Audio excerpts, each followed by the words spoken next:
Verb plus object transitive verb, শুধু verb object না থাকলে সেটা হবে ইনট্রানজিটিভ ভার্ব। চলুন খুব সহজে উদাহরণের সাহায্যে বোঝা যাক। এখানে আমি একটা উদাহরণ দিয়েছি, he took shelter under a tree. তাহলে এখানে টুক হচ্ছে কোন ভার্ব। আমরা যেহেতু একটাকে বললাম যে ট্রানজিটিভ ভার্ব হচ্ছে ভার্ব প্লাস অবজেক্ট থাকবে, তাহলে এই সেন্টেন্সে আমাদেরকে অবজেক্ট খুঁজে বের করতে হবে। অবজেক্ট খুঁজতে হলে আমাদেরকে কী করতে হবে, ভার্বকে কি, কাকে বা কাকে নিয়ে এটা একটা প্রশ্ন করতে হবে। তাহলে সে কি নিল, সে হচ্ছে শেল্টার, অর্থাৎ সে আশ্রয় নিল। তাহলে এখানে অবশ্যই অবজেক্ট রয়েছে। তাহলে এখানে যে অবজেক্ট থাকে তাহলে এটা কী হবে, এটা হবে ট্রানজিটিভ ভার্ব। পরেরটাতে আসি, মাদার লাভস। তাহলে এখানে লাভস কথাটি ট্রানজিটিভ ভার্ব নাকি ইনট্রানজিটিভ ভার্ব?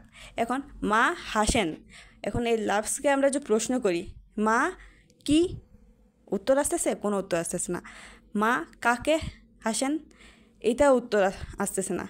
মা কাকে নিয়ে হাসেন, এটারও কোনো উত্তর নাই।